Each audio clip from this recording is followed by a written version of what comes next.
বিসমিল্লাহির রহমানির রহিম। 18 June 2025 Israel এবং ইরানের যুদ্ধ নিয়ে একটু আলোচনা করি।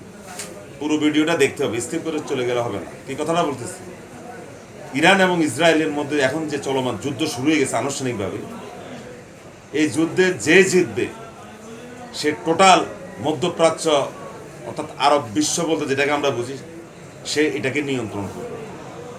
কথাটা কেন বলি, কথাটা খুলেই বলি। যদি ইসরায়েল জিতে তাহলে সমস্ত আরব বিশ্ব ইসরায়েলের করদরাজ্য হবে। আমাদের ভারতীয় উপমহাদেশে যখন ইংরেজরা আসে তখন তারা এই পুরো ভারতীয় উপমহাদেশ তারা শাসন করতে পারেনি, কারণ বিশাল ভারতীয় উপমহাদেশ, পাকিস্তান থেকে শুরু করে সে বার্মার পরে থাইল্যান্ড পর্যন্ত।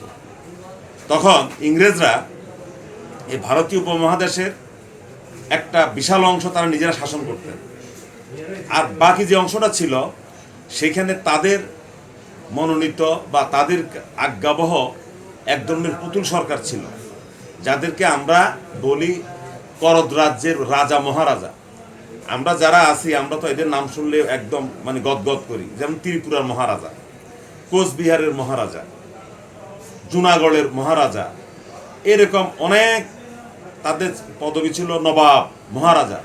কিন্তু তারা ইংরেজকে কর দিত এবং তাদের ওই সকল রাজ্যের মধ্যে একজন ইংরেজ ম্যানেজার থাকতো। ওই ইংরেজ ম্যানেজারের বেতন ওই করদ রাজ্যগুলো বহন করত, কারণ ব্রিটিশরা সরাসরি তাদেরকে শাসন করার মতো ব্রিটিশদের এত লোকবল ছিল না। ঠিক একই অবস্থা আমি দেখতে পাচ্ছি যদি ইসরায়েল জিতে, তাহলে সমগ্র আরব বিশ্বের, আজকে সৌদি আরব, কাতার, যা বলেন, বাহরাইন, ওমান টোমান, এদিকে যতগুলো মুসলিম দেশ আছে, ওমান, মাস্কাত, এরা হবে ওই করদ রাজ্যের মতো। তারা প্রতি মাসে প্রতি বছরে ইসরায়েলকে একটা জিজিয়া কর দিবে। এই কথা কিন্তু বলে রাখছি, রাজনীতির ভাষায় আমি আজ কথাটা বলছি। জিজিয়া কর দিবে, দিয়ে তারা শান্তিতে থাকার চেষ্টা করবে, ঘুমাবে। আর যদি কোনো কারণে ইরান জিতে যায়, তবে মনে রাখবেন এই যতগুলো মুসলিম সুন্নি দেশ আছে আরব বিশ্বে, এই সবার ঘুম হারাম হয়ে যাবে। কথাটা কেন বলছি, এই সময় কথা বলাটা ঠিক হয় না, তবুও কথাটা বললাম বাস্তবতার আলোকে।